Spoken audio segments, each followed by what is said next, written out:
tout le monde, j'espère que vous allez bien. Je vous souhaite une merveilleuse année, plein de jolies choses et surtout la réalisation de tous vos projets. Et nous débutons d'ailleurs cette première vidéo de l'année par une capsule de développement personnel. Nous allons voir ce qu'est le moi toxique et surtout comment s'en libérer parce que là est le but tout de même. Donc le moi toxique, qu'est-ce que c'est? Eh bien c'est une partie de vous qui a été formatée avec les croyances limitantes des autres, notamment de vos parents, durant votre enfance. C'est aussi un petit vous qui a été, qui garde en lui toutes les blessures émotionnelles. C'est une partie de vous qui engendre le négatif et qui pense que rester dans une zone que l'on pourrait penser confortable et que les autres vous ont expliqué qu'elle était confortable, reste quelque chose de plutôt bien et vous évite, et c'est ce qui est fort dommage, d'aller au-delà de cette zone qui vous paraît confortable pour aller vers tout ce qui est positif, puisque vous avez une partie de vous extrêmement importante qui est chargée de négativité puisque c'est un moi toxique où du coup on pense plus négatif que positif, donc on pense que le bonheur c'est pas pour nous, c'est que pour les autres. Or, non mes enfants, le bonheur, tout le monde le mérite. Donc qu'est-ce que des pensées ou des croyances limitantes? Eh bien ça, ce sont des choses que l'on vous a inculquées durant votre enfance. Peut-être que l'on vous a dit qu'une passion reste une passion mais ne pourrait pas être un métier. Par exemple, vous êtes, je ne sais pas moi, caissière au supermarché, mais vous rêvez d'exposer vos peintures et en fait on vous a dit non. Enfin, tu as ton travail alimentaire et tu as ta passion. Pourquoi faire de ta passion un travail alimentaire? Ça ne marche pas. Il n'y a qu'un coup de chance, la grâce, mais sinon tu ne pourras pas y arriver. Si, enfin. Rien ne vous empêche de faire les deux au début, mais au bout d'un moment, ça va payer. D'accord? En fait, c'est ça. C'est-à-dire qu'on vous a inculqué tout un tas de croyances et de peurs. Et vous-même, en grandissant, vous avez certainement quelques blessures émotionnelles qui sont venues se raviver et qui datent peut-être de papy, mamie, Gertrude. Tout ça depuis des générations qui font des dysfonctionnements aussi au niveau énergétique, au niveau de votre santé, qu'elle soit physique, énergétique ou mentale. Eh bien, tout ça, c'est un petit panel de toxicité qui vous empêche de dépasser cette fameuse zone qui vous paraît confortable mais qu'il ne l'est pas. D'accord?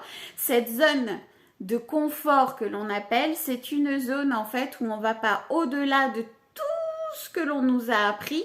Pourquoi? Eh bien parce qu'on pourrait prendre le risque. Et comme nous avons quelque chose de néfaste qui s'appelle le moi toxique, on pourrait prendre le risque de ne pas être heureux. Et pourquoi prendre le risque d'être heureux? Ce serait quand même mieux que prendre le risque de ne pas être heureux.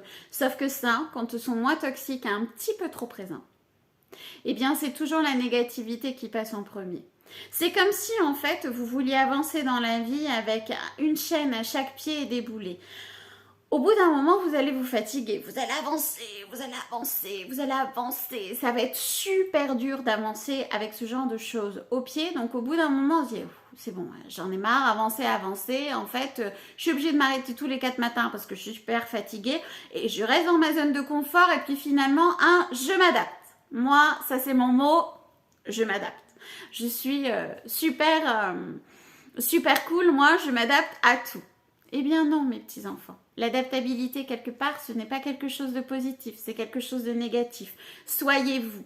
Alors, comment faire la paix avec son moi toxique? Eh bien évidemment, je vous l'entends dire, un travail introspectif. Pourquoi? Eh bien parce qu'il faut commencer à comprendre quelles sont nos propres peurs et quelles sont celles que l'on nous a inoculées quelque part. Et ça, sur plusieurs générations. Donc, on commence à faire un petit peu le tri dans tout ça. Ça, c'est au niveau psychologique. On commence à travailler sur son histoire, mettre des mots sur des mots. Au niveau énergétique, bien évidemment, comme je vous l'ai expliqué, on est déjà avec les blessures émotionnelles de nos aïeux sur plusieurs générations, jusqu'à 8 générations. Vous vous rendez compte? Donc en fait tout ça, ça demande un sacré ménage. Donc les soins énergétiques, chamaniques, qui ont besoin de nettoyer tout ça. Et puis on va libérer finalement aussi ce que l'on a vécu, qui nous a empêché, qui nous nous empêche aujourd'hui d'avancer par la peur de revivre émotionnellement tout ça. Le moi toxique, qu'est-ce que c'est? C'est un ensemble de choses, de pensées, de croyances limitantes, de blessures émotionnelles que l'on a vécues ou que nos aïeuls ont vécues.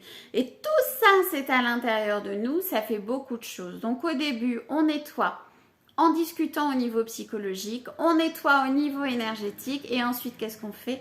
Eh bien, on prend conscience de soi, on prend conscience de l'amour que l'on peut avoir pour ça et on ouvre la porte de notre zone et on va voir ce qui se passe derrière. Et qu'est-ce qui se passe? Eh bien, nous prenons le risque d'être heureux. Et ça, c'est plutôt pas mal.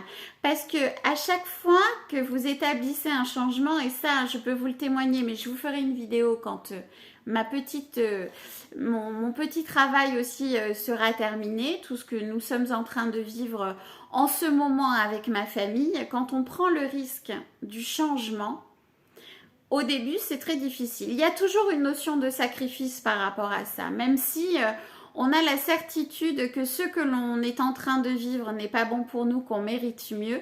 Le fait de se dire « je suis en train de quitter ça », on est super content. Mais quand on est dans le changement, on est dans l'inconnu et il y a quelque chose qui pourrait être tentant et nous faire revenir en arrière. Et quand on prend ce risque, il y a quelque chose de sacrificiel. C'est-à-dire, je sais ce que je quitte parce que ça ne me convient plus. Je vais quelque chose qui me parle plus, qui est plus en adéquation avec mes valeurs. Mais en fait, dans l'entre-deux, j'ai une trouille pas possible parce que finalement, ce que je quitte commence à me manquer parce que quoi qu'il en soit, même si c'était néfaste pour moi, c'était une habitude, c'était quelque chose que je connaissais. Donc, passer la porte, c'est quelque chose de difficile. Mais néanmoins, c'est salvateur. Il y a toujours cette période de transition. Il y a toujours une notion de sacrifice. Quand on a ce moi toxique, qu'on n'a pas fait un travail d'introspection, eh bien, c'est simple. On a les chaînes, les boulets aux pieds et on regarde derrière la porte. Et puis, on se met en tête que ce qu'il y a derrière, ça ne peut pas être mieux que ce qu'on vit. Parce que finalement, on s'adapte à la vie et c'est comme ça. Mais l'adaptabilité, c'est pas toujours quelque chose de positif. Quand on dit « il est temps de créer votre vie, de devenir vous-même et de créer votre vie », ce n'est pas pour rien. C'est-à-dire qu'il est temps de vous lâcher de toutes les blessures émotionnelles sur des générations, des croyances limitantes que l'on vous a inoculées à l'intérieur de vous, on vous a élevé avec ça. Il est temps finalement d'apprendre à vous connaître, de devenir vous et d'oser créer votre vie à votre image, celui ou celle que vous êtes réellement. Et surtout, ne pas culpabiliser, ne pas avoir honte de ça. Vous avez le droit d'avoir des valeurs différentes de celles de votre famille, des pensées totalement différentes de celles de votre famille. Vous avez le devoir d'accepter que les autres soient différents de vous, même votre famille. Parfois, c'est ce qui met aussi de la distance qui est nécessaire. Pourquoi? Parce que finalement, cette manière de penser, au bout d'un moment, peut devenir toxique. On a besoin de mettre une distance pour pouvoir finalement réaliser ses projets, devenir soi. On a besoin de mettre les autres un petit peu de côté. Donc, qu'est-ce que le moi toxique? Eh bien, c'est tout ce qui est néfaste, c'est-à-dire c'est un ensemble de pensées, de croyances limitantes, de blessures, les vôtres de votre vie, mais aussi ceux de vos aïeuls, qui vous retiennent à dépasser votre zone de confort, à finalement partir à votre découverte et puis vous diriger vers l'épanouissement.